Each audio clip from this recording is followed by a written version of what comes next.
Kaya? Kaya. Hurupin nunuk jinani nala kata jini nungo mot bedaya kayan kadak naja buja.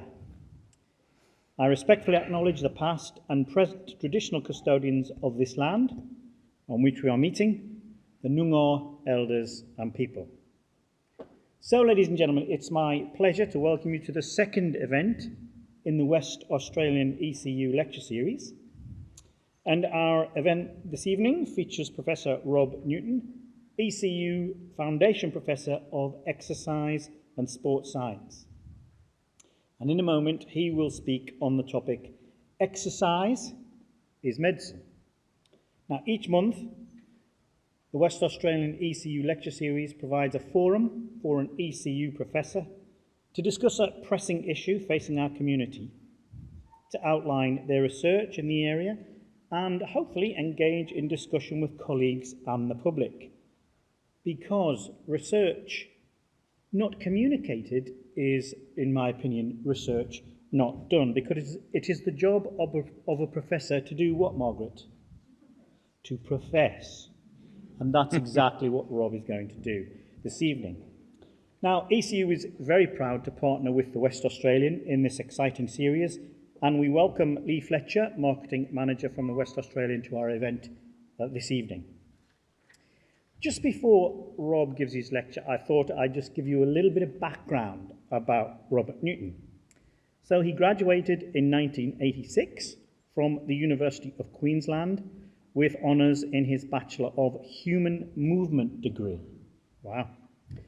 He then completed his Masters in 1992, and in 1998 he completed his Doctor of Philosophy at Southern Cross University.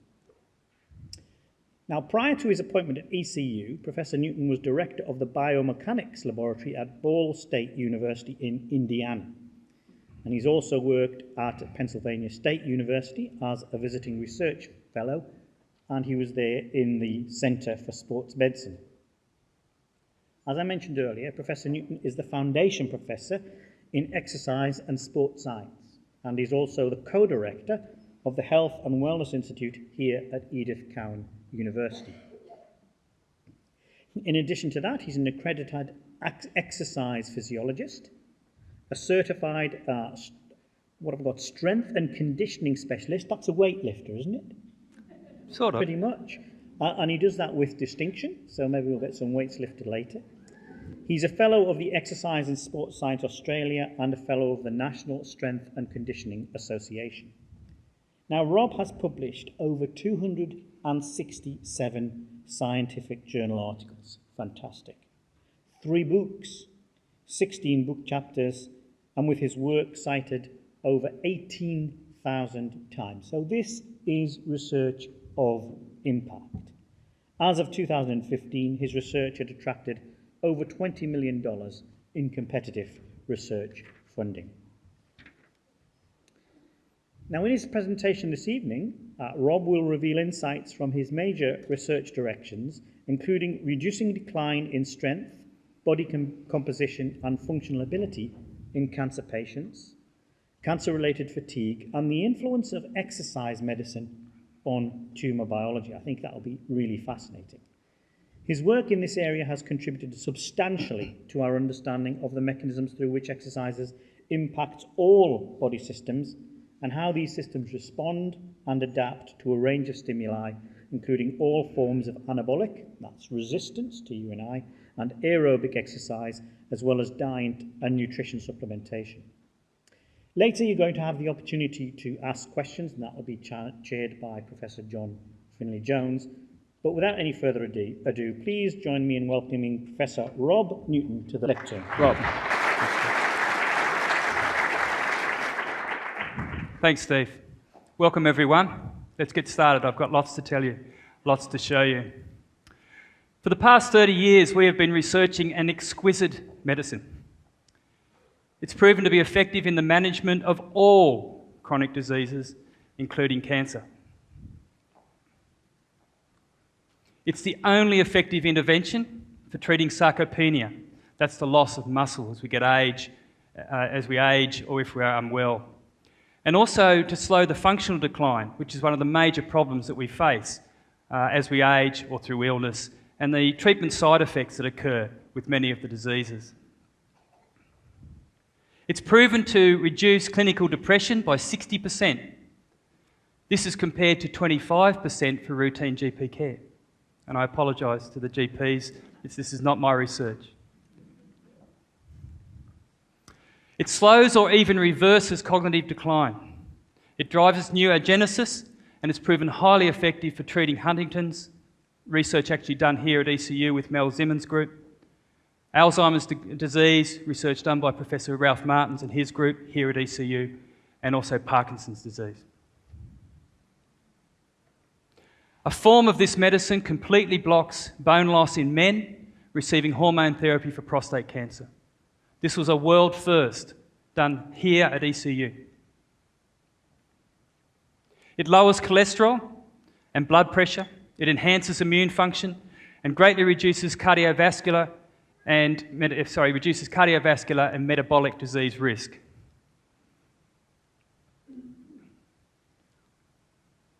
I must admit, I'm really struggling to read that back screen. So bear with me. This medicine is critical in the management of obesity, particularly to prevent the side effects of gastric surgery and dietary restriction. All weight loss programs are not just a fat loss program. They are also a muscle and bone loss program. And this is a major issue which this medicine actually prevents. Applied as an adjunct to chemotherapy, it increases the effectiveness. It reduces toxicities such as fatigue and nausea, and improves tolerance. And some very solid research from our colleagues in Canada, Professor Kerry Cornier, has showed that it actually increases the patient's ability to complete the full course of treatment. And that is very, very important for enhancing their survival. It slows progression, or it can even reverse type 2 diabetes. It is currently the only known cure for type 2 diabetes. It reduces prostate cancer-specific mortality by 60%. More than doubles your chances of surviving. It has the same effect for breast cancer and colon cancer. It improves sexual health, including increased libido, and reduces erectile dysfunction in men with prostate cancer. Again, world first research done here at ECU by one of our colleagues, Dr. Prue Cormy. Is everyone getting dizzy yet? This may keep you awake. It's effective, safe, and tolerated for all cancers, regardless of disease stage. Even when undergoing difficult treatments, this medicine is safe, it's effective, it works. Applied pre-surgically, it reduces hospital stay, there are less complications, faster recovery, lower erectile dysfunction, and lower bowel and urinary incontinence problems. We'll see later in my talk that it actually suppresses tumour cell proliferation. It reduces metastases, and it actually drives cancer cell apoptosis or death. There are no known side effects. This medicine is exercise. Exercise is medicine. Thank you for coming along tonight. As our illustrious leader pointed out, my name is Rob Newton. I am overwhelmed by the turnout to hear my talk. Thank you so much for your support of the West Australian lecture series. I love working at ECU. I've been here 13 years now. It's been a fantastic environment for us to work. Let's go and talk and see some of the work that my team and I have actually been able to achieve over the last decade or so. Physical activity versus exercise. The World Health Organization defines physical activity as any bodily movement produced by skeletal muscles that requires energy expenditure. It's pretty broad. But the World Health Organization is also explicit that the term physical activity should not be used interchangeably with exercise. Because exercise is a subcategory of physical activity. It's planned, structured, repetitive, and purposeful, in the sense that we are seeking improvement or maintenance of one or more components of physical fitness as the objective to improve health. Now, exercise medicine is becoming increasingly established as the term to describe the physical assessment and prescription of exercise specifically for the prevention and treatment of injury or illness. Specifically, exercise drives endogenous medicine. When we exercise, our body chemistry changes markedly. It affects every system in our body. It has direct structural, adaptation and repair mechanisms. It facilitates other therapies, as we'll see. On present knowledge, exercise offers the greatest potential as an adjunct therapy to reverse treatment side effects and increase quality of life and quantity of life in people with cancer. Exercise may be a powerful medicine to slow or even reverse tumour growth. Now, when I first came to ECU, I was mad keen to pursue exercise in cancer. And the reason why was that a few years before that, my dad passed away from prostate cancer. And he was diagnosed with prostate cancer. He had a full prostatectomy. He then went up to Brisbane and had radiation therapy for 6 weeks. He was told he was cured. He went home. He sat in the sun on the front porch. 2 years later, he died of a stroke. What I observed was the incredible fatigue that he experienced and the impact that the therapy, the radiation therapy, had on his body. He lost all of his muscle mass, he lost his function, he was no longer able to perform tasks of daily living. His quality of life in particular was heavily impacted by this. And so he sat and waited in the sun and basically just withered away. When I observed this, I knew there had to be a better way. And being an exercise scientist, I knew that we could address a lot of these side effects, in particular the loss of physical function, this overwhelming fatigue, and the loss of muscle mass. So when I came to ECU, appointed as the Foundation Professor of Exercise and Sports Science, I wanted to pursue exercise research in cancer, in particular prostate cancer. And I asked, as part of my startup package, for a couple of PhD scholarships. And I was very lucky very fortunate to recruit an outstanding candidate in Daniel Galvão from the University of Queensland, originally from Brazil, who came to work with me, and we launched a very exciting and wonderful career in research in this area. So our first paper that we produced was actually a review, and we looked and said, well, we better find out what's going on so far. And we looked at all of the exercise studies, intervention studies in cancer patients up to June 2004. Can you believe it? There was only 26. That's all that had been done. This is only a little over a decade ago. And the paper we presented from that was published in the Journal of Clinical Oncology, which is ranked either 2 or 3 in the world in the field of oncology. You'd never get this review in that journal now because the field's advanced so much. But we reviewed those trials. The majority of them were in breast cancer, and just about all of them used cardiovascular exercise or aerobic exercise as the intervention. Very pleased to say that paper has received 434 public citations, so it's been cited by other papers over that 10 years. Now, it was interesting because what we observed from these studies was an overwhelmingly positive effects. And this was despite the fact that the exercise prescriptions were suboptimal. When I looked at them as an exercise, or more specifically a sports scientist, and saw what they did with these patients, I go, why would you do that? It's not the way in which you would manage the human. It's certainly not the way you would manage an athlete. And so what we need to do is to draw on the enormous body of knowledge which we have around human performance, and in particular in the elite athlete. This area of research goes back millennia.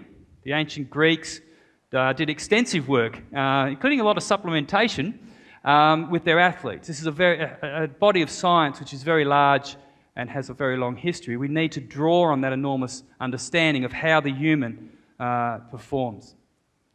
And that also translates to the patient. Survival. Thought I'd start off on a high note. This was published in the Journal of Clinical Oncology again, way back in 2006, almost a decade ago. It doesn't seem that long, time flies. And this was actually the editorial for that journal. The editor wrote, "Cancer survival, time to get moving, question mark. Data accumulate suggesting a link between physical activity and cancer survival." And at the time, they were actually referring to a couple of papers. And the first one was an earlier study by Holmes and others. And this was looking at around 3,000 female nurses diagnosed with breast cancer. And what they found was that the relative rate of death was about 0.5 to 0.6. When you compare those that did less than 3 med hours per week versus those that did 9 med hours or more. So I'll explain that. 1 med hour is equivalent to approximately 20 minutes of walking at a normal pace. 9 med hours is not a lot of physical activity in a week. In fact, you could do it in just 3 hours of walking per week. You could hit that magical 9 med hours, and if you have breast cancer, you are doing a lot towards reducing your risk of actually dying of that cancer. It's only 77 minutes of jogging. I like to get it over with, so it's good to go a little bit quicker. So this is again from this same study here, and what they found interestingly was this is less than 1 hour per week, and that's given a relative number of 1. And you see about a 20% reduction for 1 to 3 hours of activity. When you go to 3 to 5, you've got a 50% reduction. And you don't get much more benefit by doing additional physical activity in this particular study.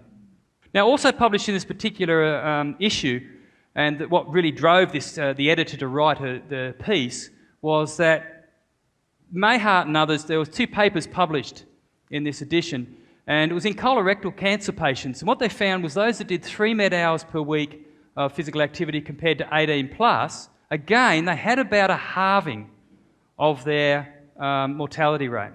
So a considerable improvement. The interesting thing was it wasn't influenced by gender, their body mass index, age, or the chemotherapy that they received. They're a little bit modest here. They said physical activity appears to reduce the risk of cancer recurrence and mortality. I think a doubling your chances of survival is a pretty good bet. Now, this is drawn straight from the editorial, and what they stated was data from these studies suggests a reduced risk of recurrence of between 50 to 60%. And this is a direct quote. Such an effect parallels that of, we call it Herceptin here, for HER2 positive breast cancer patients.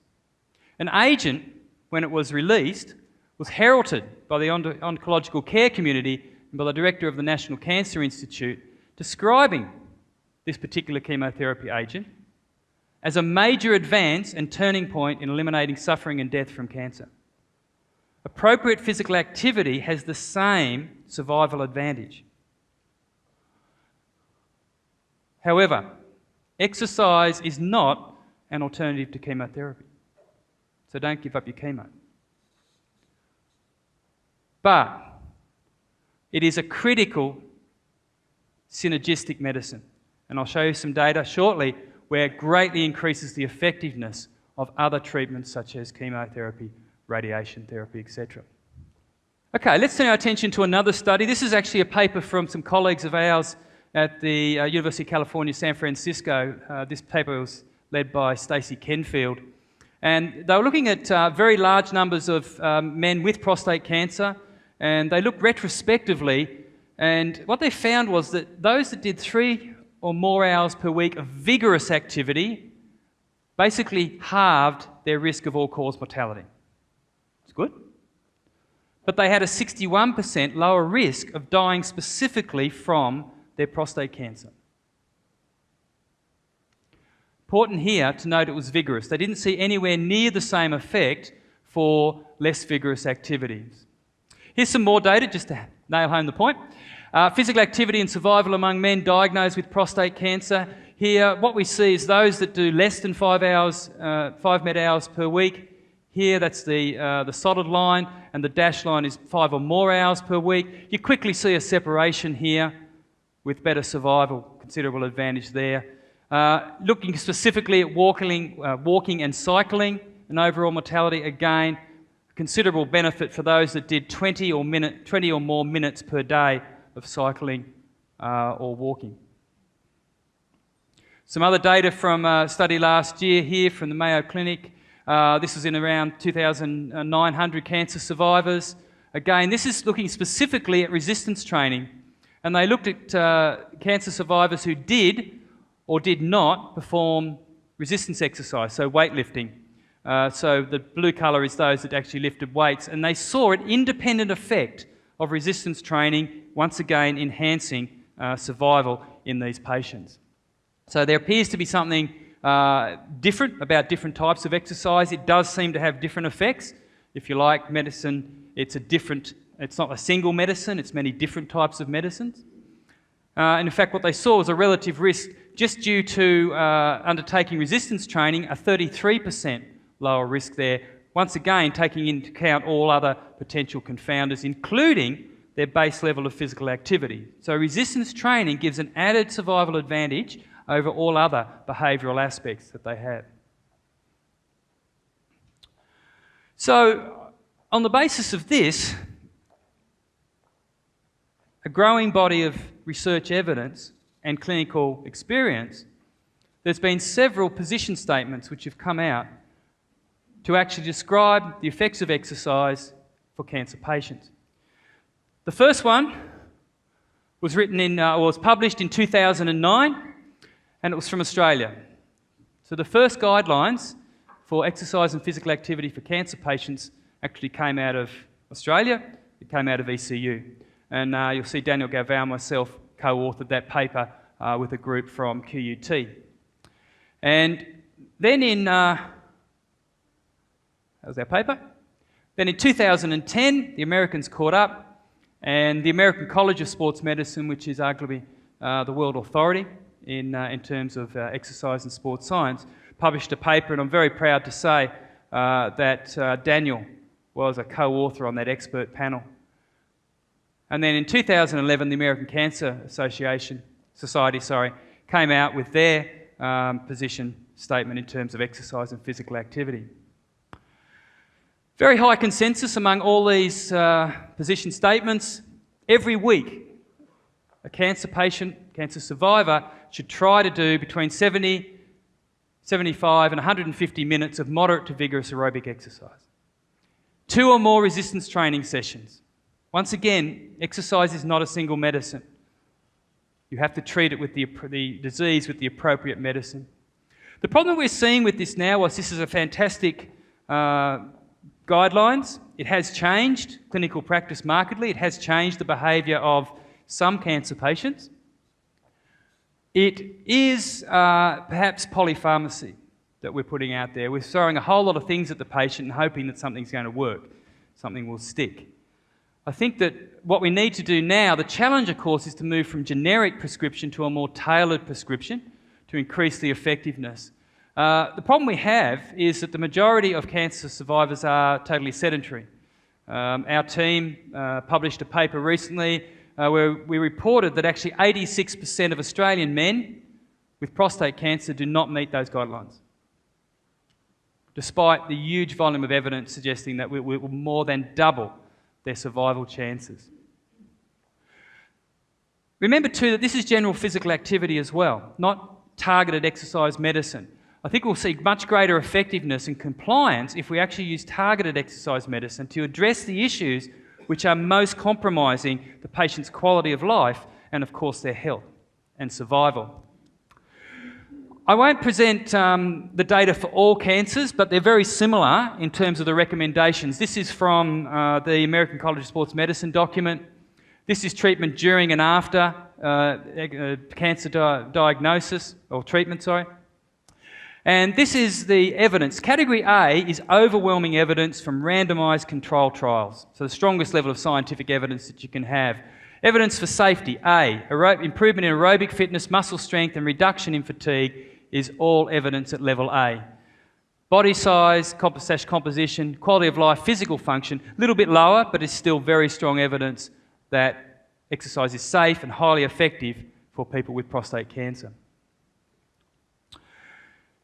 So I'm going to change tack a little bit now and just talk about some of our specific research that we've done in prostate cancer and in particular hormone therapy. Now, Very, very common with a man who is diagnosed with prostate cancer is that he will receive chemical therapies, hormone therapies, to prevent or exclude the prostate cancer cells from accessing testosterone. Prostate cancer cells proliferate in an environment where they have access to testosterone. So the man is given hormones either to prevent the production of testosterone or to actually block the receptors on the cells so they can't actually receive the signalling. And it's being used increasingly in the management of prostate cancer. It is highly effective. In the majority of men, it will slow or completely stop the progression of the actual prostate cancer. The problem is that there are significant adverse effects that go along with this. You have a man who's spent perhaps the last 60 years in an environment with a high level of circulating testosterone, and then you switch it off in a matter of 6 weeks. They go through the equivalent of menopause over a 6-week period. It's an extremely difficult time, both emotionally, psychologically, but also very hard physically, as we'll see. So this has been raised as a considerable concern. A number of articles, this is a bit of a key one here in the Asian Journal of Andrology, because patients and clinicians as well are becoming increasingly concerned about the issues of muscle loss, cardiovascular disease, heart disease, the effects on cognition of withdrawing testosterone, and also in terms of the pancreas, because we see a much higher rate of type 2 diabetes once men go on this therapy. In fact, there's several reports showing that many of these men die within 2 years because of the metabolic syndrome that they develop and the complications that go with that, not from the prostate cancer, but from actually the therapy, the androgen suppression. So this is a major concern because many patients were actually refusing to take the therapy, and this is possibly not a good outcome because it's very effective at slowing the disease. So we have to look at ways in which we can actually manage these side effects. The side effects are considerable. Muscle loss is a major problem. You take testosterone, a very powerful anabolic hormone, you remove that and they have a very rapid loss of muscle. That's a problem because it really impacts function. It really affects all the other systems, as we'll see, because the muscle system is a major mediator of all the other systems in the body. They lose strength, decline physical capacity. Their balance is impacted because testosterone is highly neuroprotective. It's very important for neurofunction, including movement, and they have increased fatigue, so it's problematic. So on the basis of this, we were actually asked by our clinicians, who are very important to us, our clinical collaborators, and one of our early studies, which we published in the British Journal of Urology International, was to actually track these men over the initial 36 weeks of maximum androgen blockade for their prostate cancer. And this is baseline and 36 weeks, and this is the percentage change. Now, the first thing to note is that the ADT works. Their testosterone dropped from 15 to 0.8. It's a 93% reduction. It was highly effective because also PSA, prostate-specific antigen, which is a very nice biomarker for activity of the prostate cancer cells, dropped by 98%. The therapy works. It's highly effective in the majority of men.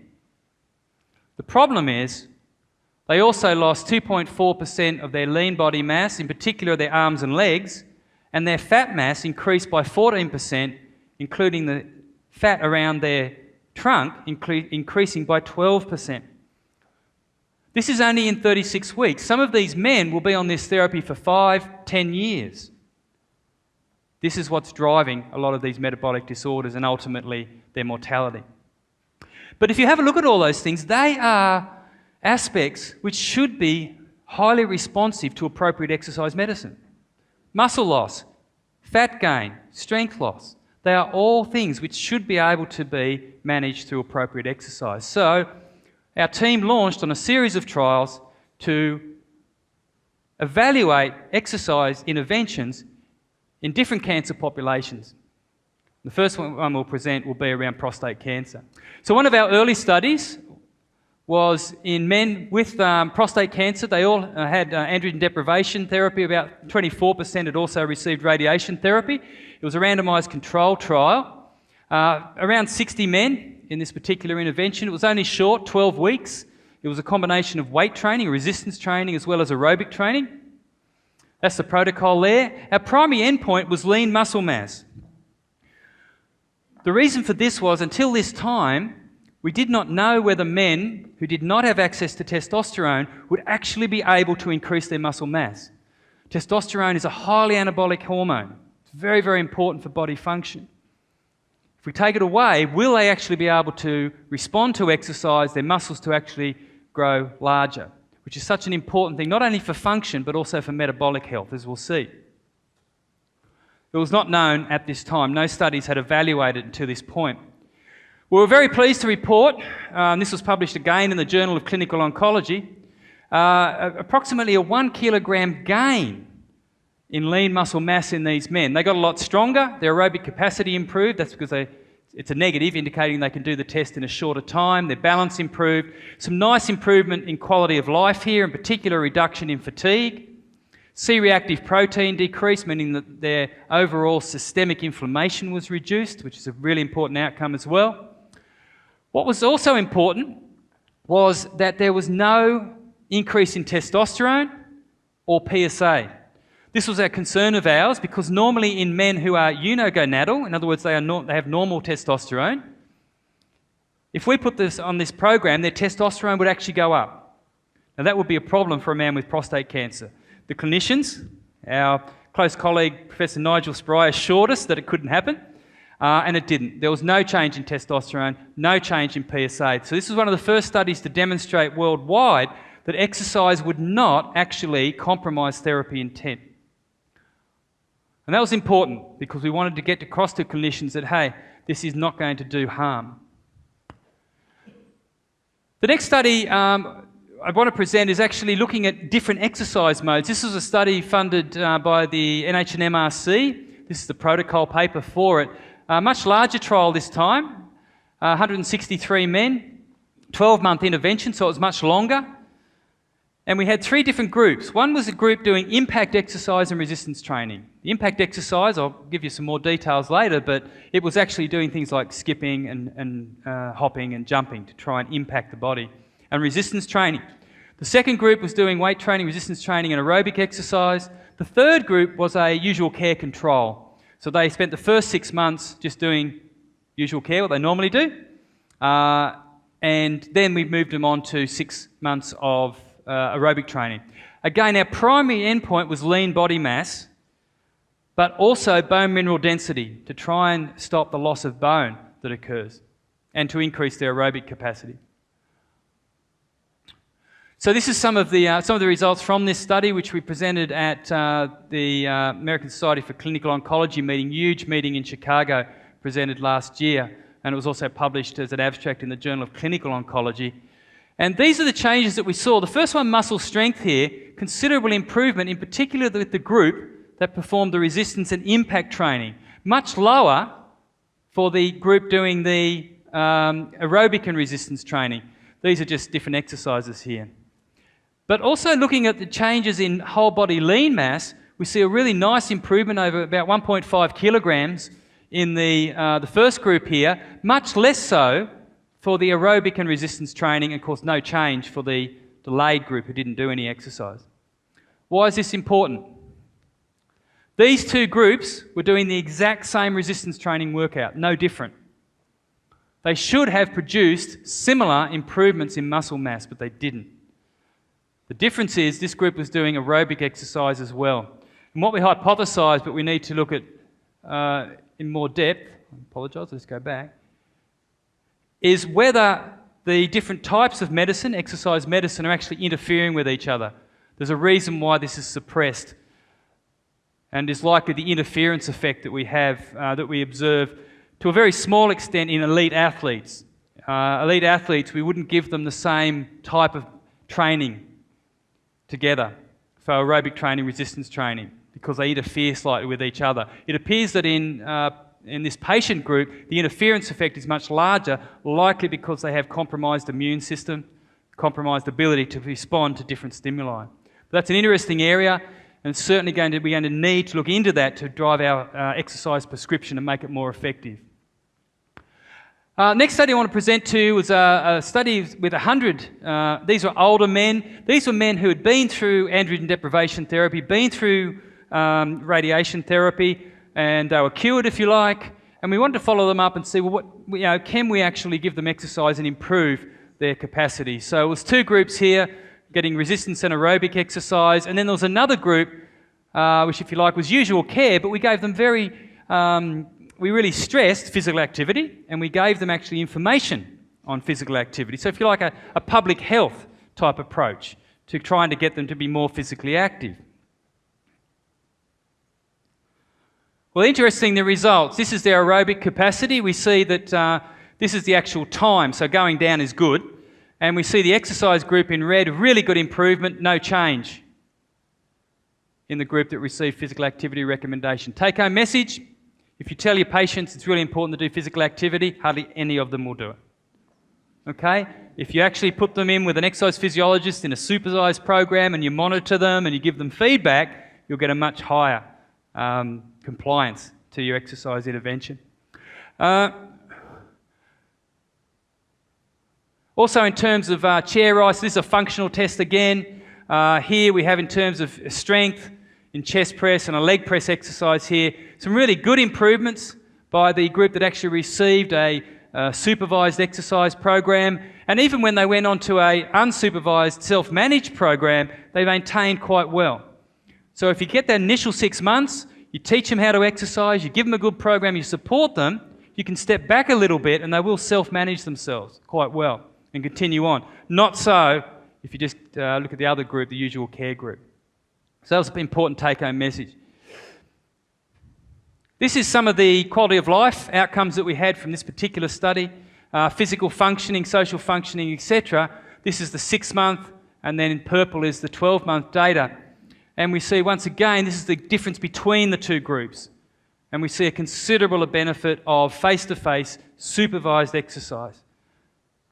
And importantly, in these very old men who've been through all this treatment and radiation therapy as well, they retain the ability to respond and to actually improve their physical capacity.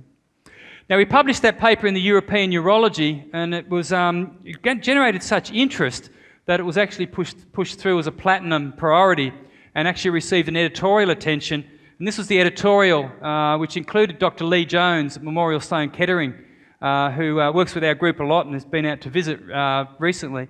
And they actually wrote up an editorial here saying, exercise as treatment for androgen deprivation therapy and associated physical dysfunction, is it ready for prime time?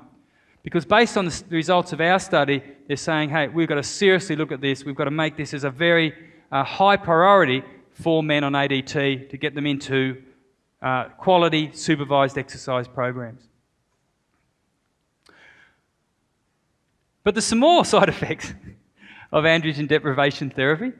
And the ones I want to cover off on now is something which is causing major problems for a lot of the patients, and that is the issue of osteoporosis and skeletal fractures. Because, of course, if a 65, 75-year-old man fractures a hip, the outcomes are not good. So this is some data just showing the prevalence of this problem. These are men looking at them on various lengths of androgen deprivation therapy in years here, from not receiving ADT through to up to 10 years of successive androgen deprivation therapy. And we see that by 10 years, 80% of those men will have osteoporosis. The other 20 will be osteopenic, the early stage. None of them will have normal bone density. So this, again, is a major problem because, of course, for these men, they have low muscle strength, poor balance, they're more likely to fall. If they do fall, they're more likely to fracture. So this is the actual intervention that we did, the impact exercise that I mentioned a little bit earlier. Various exercises to try and load the skeleton appropriately. The skeletal system responds to loading changes in actual force, and it only responds to the initial few, perhaps 13, 15 minutes of this loading, and then it no longer responds. And so we had the guys, these are all men on androgen deprivation therapy. They're all in their late 60s through to their 70s. Now, folks, don't go home and drag your grandmother off the lounge. Okay? This was very closely supervised by our exercise physiologist. They had an extensive preparatory period of heavy resistance training to get their structures ready and their strength up so they could perform this type of exercise. Okay? How's our insurance policy going, Vice-Chancellor? Okay, so to the results. We had 3 groups in this particular study, and we see here, this is the change in lumbar bone mineral density over the initial 6 months. And this is a usual care group, so they were our control group, and you see that they lose over 3% of their bone mineral density. This is a catastrophic rate of loss of bone density. Okay, it's actually far higher than what a menopausal woman experiences. This is what shocked me as an exercise scientist. This group was doing heavy resistance training and cardiovascular exercise, had no benefit at all in terms of reducing the decline in bone. That surprised me. We've given this same program to menopausal women, old men, older women who are not on testosterone suppression, and they've responded very, very nicely by either maintaining or actually increasing their bone density. But this intervention is not sufficient to overcome the effects of testosterone suppression in these patients. However, the combination of resistance training and impact loading totally obliterated the bone loss. So this was an extremely important outcome, and it makes a very important point. Many groups have compared usual care to resistance and or aerobic training and found no benefit. If we would have run this study with these 2 groups, we would have concluded, as other groups around the world have, that exercise is ineffective for slowing bone loss in men with prostate cancer on testosterone suppression. So you'd move on and look at something else. It was only because we planned this group that we actually showed a benefit. The take-home point here is exercise is not a single medicine. It is many different types of medicine, and how it is actually prescribed and delivered has very different effects. This was a world first for ECU. Okay, changing tack again. Our clinicians were reporting to us that men with advanced prostate cancer were doing quite poorly. The recommendation at the time was in general for them to rest. Clearly, these men are quite unwell. They've been through a lot of treatment. They're likely to have had androgen deprivation therapy, radiation therapy, and then they may be actually moved to maybe chemotherapy or even more heavy, if you like, advanced drugs for testosterone suppression, some of the new drugs which are now available. But our clinicians were saying that their function was really declining and these guys were not doing well at all. Could we actually exercise them? And at this stage, the general recommendation was that we couldn't because in this particular group, they had bone metastases. In other words, their prostate cancer had actually spread from the localised area of their prostate and is actually into their bones now, and it was actually proliferating. Now that creates a lesion on the bone, which is an area of weakness, and is at risk of a spontaneous fracture. And of course that creates obviously enormous, you can imagine a spinal compression or something like that. Now you've got a major life-threatening issue for the patient. But exercising or not exercising, rest is not an option.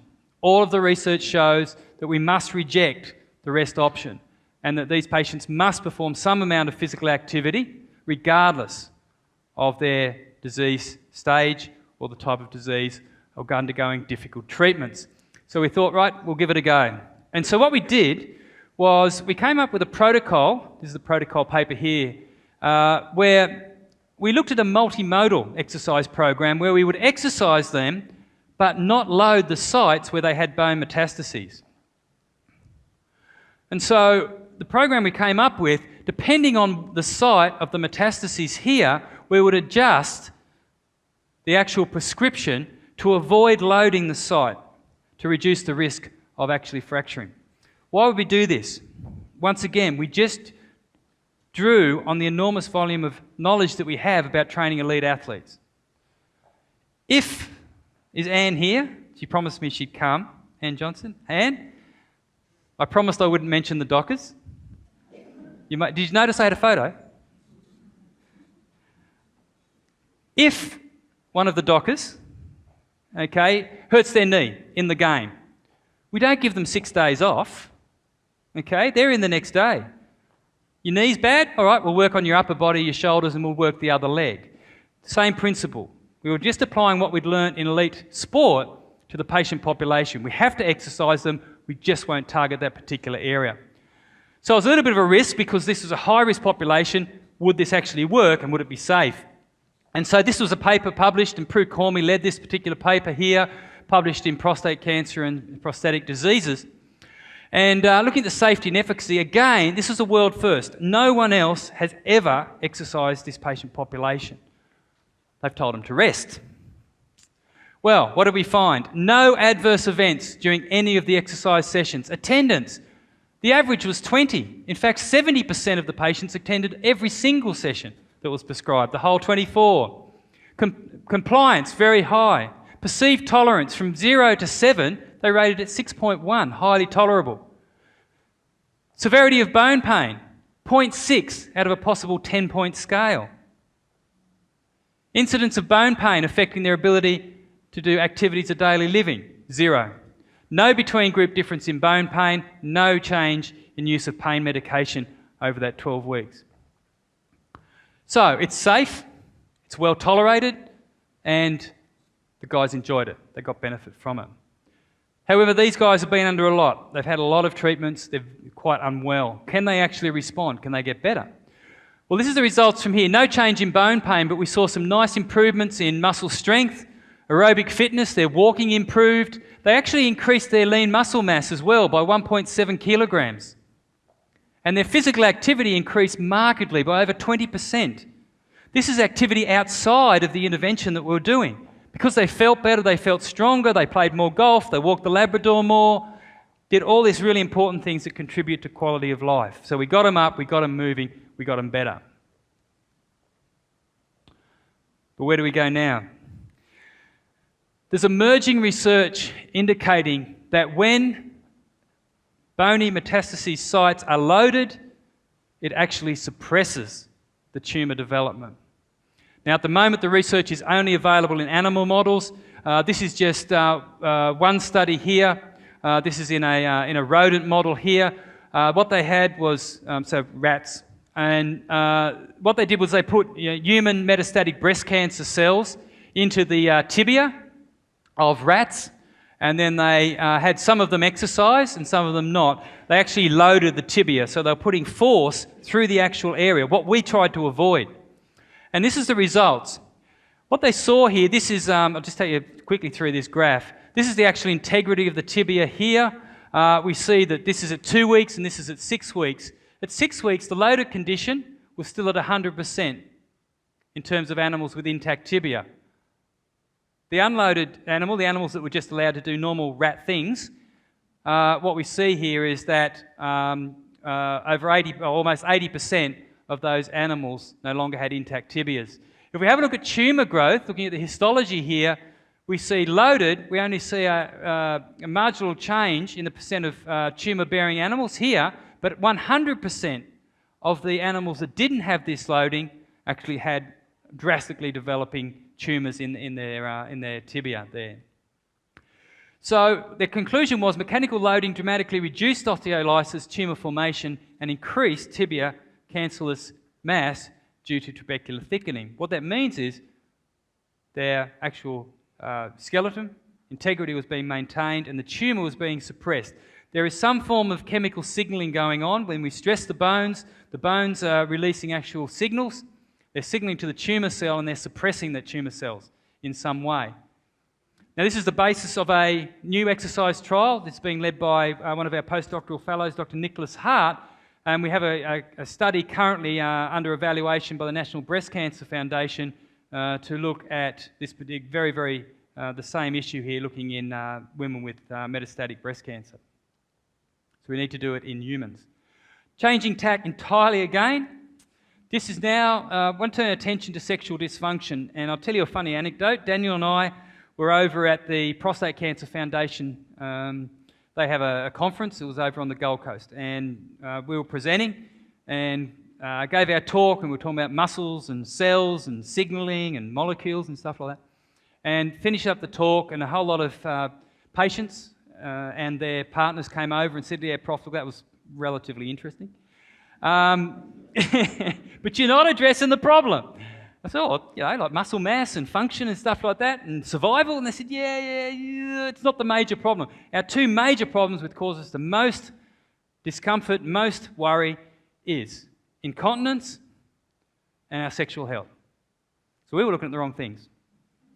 So our team turned our attention to get a program of research. You have to respond to what the patient needs. You have to respond to answering the questions that they feel are important. And so we developed a series of projects to have a look at sexual function in particular in these men with prostate cancer. Now, the first thing that you might ask, and certainly a lot of my young students ask, is who cares? They're not that interested. Men and women, they're not interested in sex, surely. But that's not the case. I mean, there's very solid data here indicating, this is just one study from 2012, Journal of Clinical Oncology, 90% of men with prostate cancer will experience significant sexual dysfunction. So it's a problem because if you compare it to other patient populations, these are other chronic diseases here. This is prostate cancer. These are healthy men. This is, again, another study in 2013. We have a look, prostate cancer way up here. The incidence of erectile dysfunction is way higher in these men than other patient populations. It's a really big issue. And men are interested in getting this addressed. 50% report unmet sexual health care needs. And they rank sexual health as the most unmet need as a prostate cancer survivor. I'll skip quickly through this, answering the question of my young students. Again, when they ask, do old people actually have sex? Being 50, coming up on 54, I like to think so.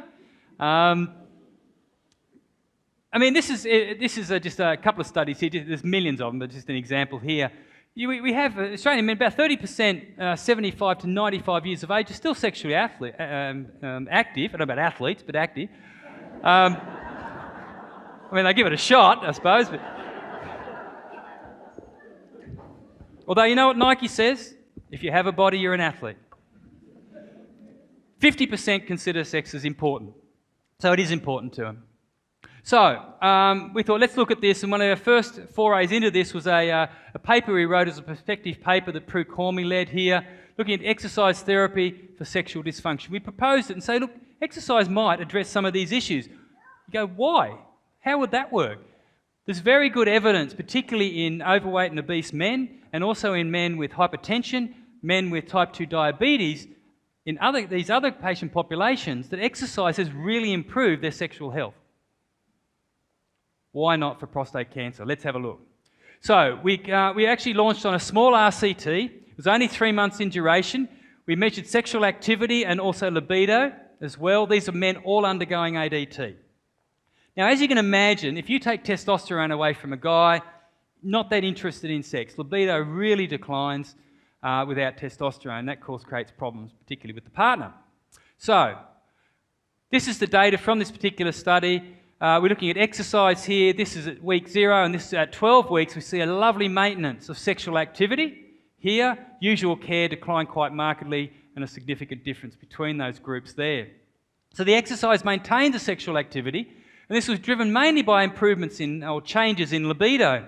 If we have a look here, this is any interest in sex, and this is the percentage of participants. In the exercise group, it actually went up, although not significantly, and the usual care went down, resulting in a significant difference between the two groups.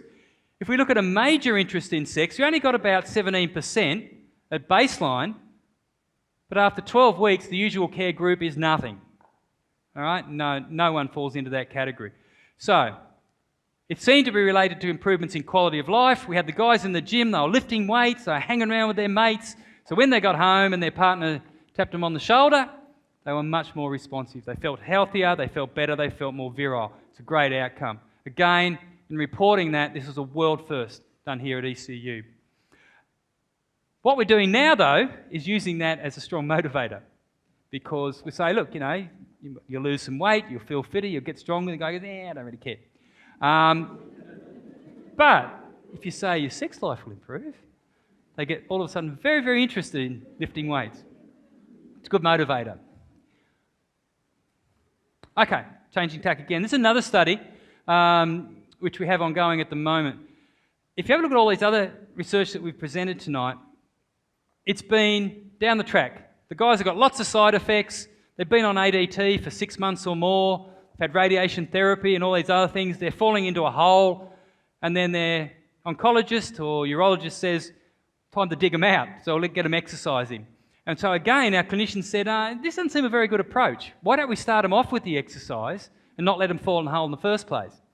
But it hadn't been done before. No one has ever done a study where we actually intervene at the time they commence treatment. We wait till they get really, really sick, and then we come up with an intervention. Not a very effective way. But on the flip side, they've just had a diagnosis of cancer. They've just started on testosterone suppression. Can their body, A, respond, and B, psychologically, are they ready to actually embark on a new lifestyle that involves exercise? Let's find out. So, this was a study. This was actually supported by AbbVie. This is a major, massive pharmaceutical company which has been quite supportive of a lot of our research. And it was a randomised control trial looking at their product, which is Leukerin. And all of these guys actually started their exercise intervention within 10 days of their first injection of ADT. And it involved moderate to high intensity aerobic and resistance training for 12 weeks. The usual care intervention, we just asked them to maintain their normal lifestyle. So, to the results. This is body composition. What we observed, this is the between group differences, so comparing the two groups over the 12 weeks. We see that whole body mass actually decreased, favouring the exercising group. Their lean mass went up markedly, and also the arms and legs here, and their fat mass went down. Not went down, but it was lower relative to the usual care group. Percent fat and also trunk fat. What does this say? If you initiate exercise at the time you start your ADT, you will not lose as much muscle, you will not gain as much fat as if you are under usual care. So the body seems to, even though you've got this suppression of testosterone, it retains the ability to actually maintain your body composition. We had some really nice improvements in quality of life. In particular, sexual function was really maintained in the group that did the exercise as well. Some nice benefits in terms of fatigue as well. So conclusion. Not the conclusion of the talk, folks. Sorry, don't get excited, John. John was about to jump up and wind me up. Conclusions from this study. Exercise diminishes the adverse side effects of ADT during the initial 3 months. Exercise medicine should be, and I would say must be, commenced at the same time that the patient initiates their ADT. It will actually stop, or at least reduce, the majority, if not all, of the side effects of testosterone suppression. Importantly, PSA and testosterone were not affected, so it did not compromise therapy intent. It wasn't so long ago, 5-10 years ago, when we go out, Daniel and I and Prue, and we go out and talk to clinicians, and they sort of be divided 50-50. 50% of them would say, if you want to exercise, that's fine. It's not going to hurt, but it's probably not going to help.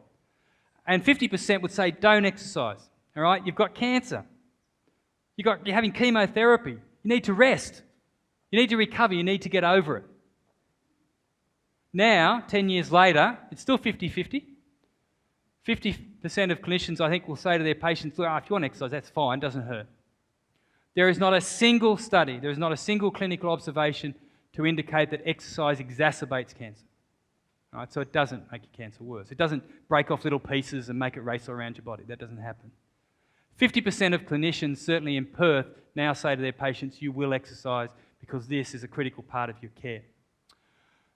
Changing tack again, this is looking at some nice research we did around breast cancer, and in particular lymphedema. Lymphedema is the accumulation of fluid in the tissues, usually of the upper limbs in the case of breast cancer, and affects about 20 to 30% of breast cancer survivors. Now, historically, the therapists would advise the patient not to use that limb, or if they did, don't use it with any great effort. Don't lift weights, don't do anything which is of any high intensity. The problem with that is, an exercise scientist, you look at it and you go, well, the limb is only going to get weaker. Their function's only going to get worse. The vascular function in the limb is only going to decline. Their lymphedema is just going to get worse. It's not an option not to exercise the limb. So we couldn't come up with a physiological mechanism by which the exercise would make the lymphedema worse. So we thought, let's evaluate it in an RCT, randomised controlled trial. And so this is, firstly we did a acute study where we compared lifting heavy weights versus light weights, because therapists had changed a little bit and they said, well, you can exercise the limb, but don't lift anything heavy. Just lift really light weights. Again, drawing on sports science research, that would only cause greater inflammation. Doing a really high volume of light weight, that's a recipe to get really sore and produce a lot of inflammation. It should make it worse, not better. Lift heavy weights, you'll have more benefit, you'll get stronger. This is pre the session, and then immediately post, 24 and 72 hours post. No exacerbation of the lymphedema whatsoever, whether lifting light weights or heavy weights. If we have a look at regular exercise, this is over 3 months, no difference. In fact, no exercise, they had a slight increase, but it wasn't significant, low patient numbers, and a slight decrease for heavier weights. So even exercising, lifting weights over a 3-month period does not seem to exacerbate lymphedema. And that was the paper that we published from that. If we have a look at can they actually respond and get stronger, this is chest press. We see some nice improvements with both heavy and light weights here, and also seated row. No change in the non-exercising group. So the women retained the ability to get stronger, which is really important. They're improving their function and their structure. No difference between the two groups, whether you lifted heavy or light weights. But likely, if you would push it out past 3 months, you would see that the heavier resistance training would be more effective. That's what we see in other studies there. And that was the paper that we published there in Journal of Cancer Survivorship. Once again, this is a world first for ECU, the first group to actually do this type of intervention with women. Very common problem in breast cancer. Okay, a lot of people say, well, that's really interesting, guys, but how do you actually do it in the real world? How do you actually translate it? So we've been working very hard, because this is a key question. How do you actually implement this? I'll never forget Terry Slevin, who's head of research for Cancer Council WA, and back in the day we were talking about implementing these exercise interventions. He said, oh, geez, Rob, man, how many people could you put through your programs? And oh, Terry, it'd be hundreds, easily. And he said, Rob, we have, at the time, 6,000 new cancer diagnoses each year. It's now over 12,000. You're a little behind the pace. You need to work out how we're going to do this and translate it out into the broader cancer community. So this is one of the initiatives that we've been working with the Cancer Council here. It's called Life Now. This is an exercise program which is available to any person within 2 years of a cancer diagnosis. It's a 3-month community-based exercise program which is led by exercise physiologists. We now have, we all know the exact numbers, but it's I think it's well over 600 now that have been through the program. I get confused. We've done evaluation on this, looking at them pre and post. We see very high compliance here, around 73% attending the program, which is great, so they will actually come and do it. Another common criticism of exercise medicine is, oh, my patient won't do it. And I have to remind the physician that the patient doesn't take the tablets either. Very strong study looking at statins. Statins are used to reduce cholesterol. Very strong study published in the New England Journal of Medicine showed that at 12 months, 50% of patients do not renew their statin prescription. Okay?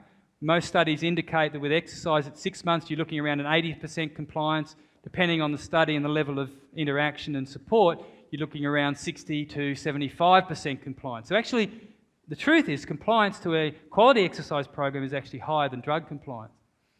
These are some of the improvements here. We're showing great improvement in blood pressure, waist circumference and function, quality of life, reduction in fatigue from this study, and we've just building up this database at the moment to prepare our paper for publication.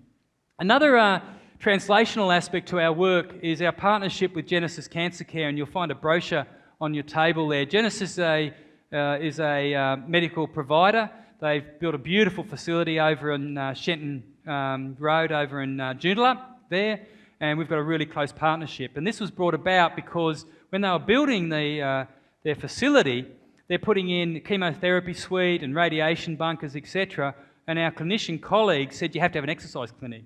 And I think the general manager said, what's an exercise clinic? But Nigel Spry and Andrew Dean, I think, explained it to him. And what they did was they had 3 bunkers over there. They have to have these special bunkers to put the radiation units in. And they only commissioned 2 of them. And what they said is you can put your ECU, can put your exercise clinic in the 3rd bunker, which is what we did. It's a nice big room. We kitted it all out. We've got a great facility. Why would you do that?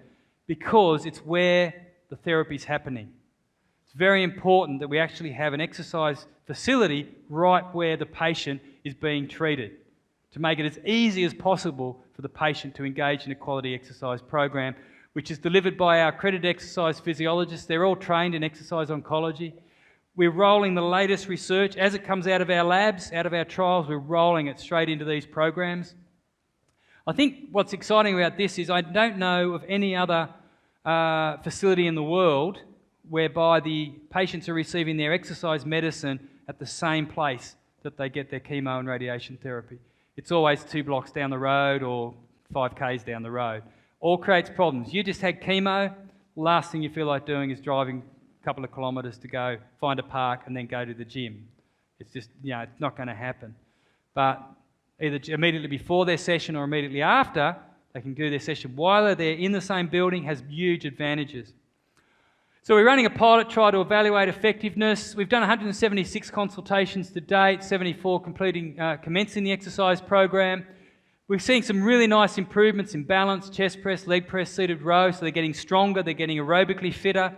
They're losing lean mass and a slight loss in fat mass here.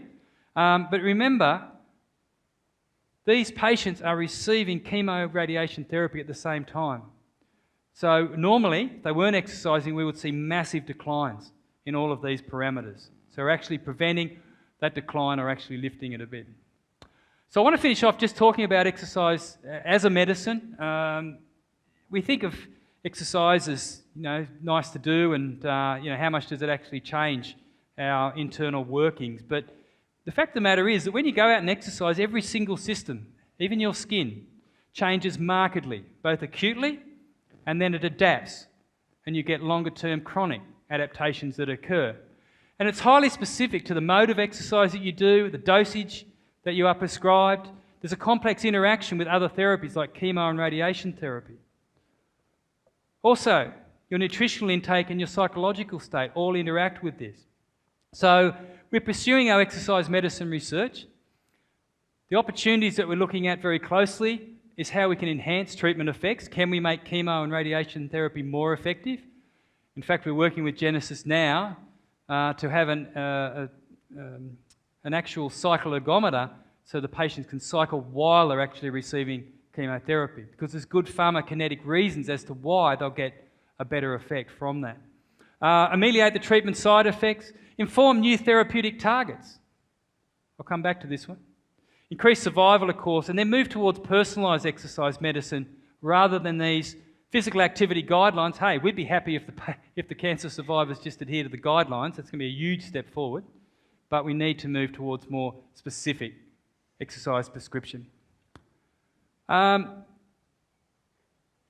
Because we've got our illustrious leader, who's a chemist, I just want to talk a little bit about some of the mechanisms here, just briefly. This is a very interesting study, and there's more of this research coming out. This is an actual animal study. It's not an animal study. It's a human study. They had 10 male individuals who spent 60 minutes of cycling. They drew blood and took serum, pre and post the exercise. They have what are called cancer cell lines. Okay, they're actual human prostate cancer cells, which they've isolated and grown. And what they found is that they poured the blood, or the serum I should say, over these cancer cell lines. They poured the pre-exercise blood and the post-exercise blood. 9 out of 10 individuals, they observed growth inhibition, so the tumour cells did not proliferate. When they put all the exercise serum together, they found a 31% inhibition. This is just some of the data here. This is the actual cell lines here at 96 hours. And here we have just the control condition. This is at rest, so this is the blood prior to the exercise, and this is after the exercise. So a 33% reduction in the actual growth of the prostate cancer cell lines. So when we exercise, there are chemicals being produced. We got a new paper today from our colleagues over at the University of Queensland showing some interesting data there. There are chemicals being released into our blood, some of which we don't even know what they are yet, which seem to have a very strong suppressive effect on tumour development. There's several other mechanisms at play here. I'll go quickly through those. The endocrine system, of course, is very impactful, particularly on hormone-responsive cancers, such as ovarian, breast and prostate cancer. Immune system function changes. When we exercise, our immune system gets hyped up. It becomes a bit like Wolverine. when we exercise. It is much better at seeking out prostate cancer cells. It can recognise, cancer cells. It can recognise them more effectively, it can hone in on them, and it's much more savage on them. Inflammation, exercise reduces systemic inflammation, epigenetic changes that occur. Some very interesting work done by Elizabeth Blackburn. She's an Australian who was a Nobel Prize winner for medicine, actually. And she did all the work on telomere research. And what they found is in a lifestyle intervention in men with prostate cancer, the telomere length was actually improved in these patients. So that could be a very important mechanism. Blood perfusion hypoxia, a paper came out a couple of weeks ago showing that when we exercise, of course, our circulation goes up. Tumours have very dysregulated and disformed circulation, and they thrive in a hypoxic or low oxygen environment. When you exercise, circulation goes up, oxygenation goes up, and that is a bad environment for tumour cells. So it could be another mechanism that's been looked at. Insulin, glucose and IGF, these are critical hormones, particularly in the involvement in a range of cancers, particularly prostate cancer. And of course, exercise produces dramatic changes in the insulin IGF axis. Oxidative stress, adipokines and myokines, these are cytokines released by muscle and fat tissue. Platelet cloaking is a really interesting one. This is being pursued by our colleagues at University College Dublin. And in people who are sedentary, and particularly people who are overweight, their platelets are sticky. These are elements in the blood. And that's one of the main causes of cardiovascular disease, because the platelets tend to adhere to the vessels and to the other cells, and that's what causes a lot of the cardiovascular disease.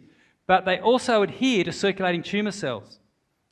Now, when they adhere, the body's innate immune system can't recognise those cells and destroy them.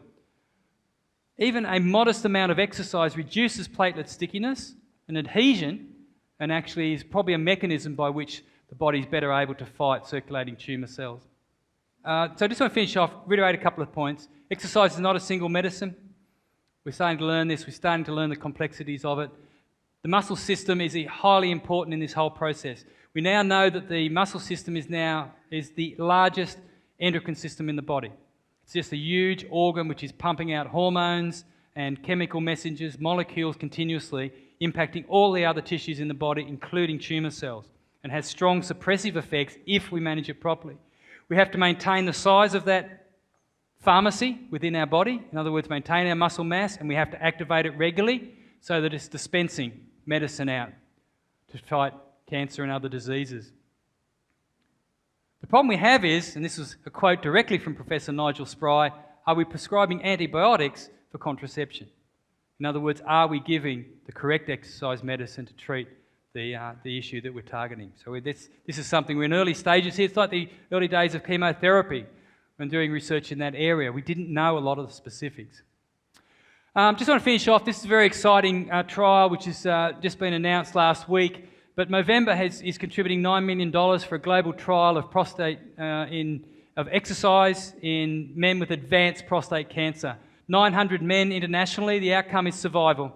This will be the first prospective study looking at exercise as medicine to actually shift survival. There'll also be extensive intervention of mechanisms possibly influencing tumour biology. ECU is the lead site for this study internationally. Oh, no, that's the wrong slide. Oh. Okay, so I think it's time for me to wind up, and I'll finish my presentation on this side. I just want to acknowledge, of course, I'm just the person who stands out the front and gets to present the data. We have obviously a very enthusiastic and extremely talented team. I presented recently at the entrepreneurship, and my number one rule, Professor Jones, you would remember, is always hire people that are smarter than you. When you meet, that's easy, okay? But other people, that's probably a little bit harder. But our team, of course, which is very extensive, our research team here and our collaborators, in particular our clinical collaborators, we wouldn't have a research program. We would have none of those studies if we didn't have clinicians who are actually referring patients and supporting us in our work. And in the main, coming up with the questions. They're the ones that come to us and say, this isn't working, can you have a look at it? So they're extremely important. Of course, our research participants that give up their time and actually come and be guinea pigs in our study, as well, our support team, our administrative staff, technical staff, our research students, all of our funders as well. You can't do research without money, guys. It takes a lot to keep the lights on, do the work, pay the postdocs. They've got to be fed. So we're very indebted to all of these groups for all the support that they give us. And now we get the thank you slide. Thank you very much, everyone.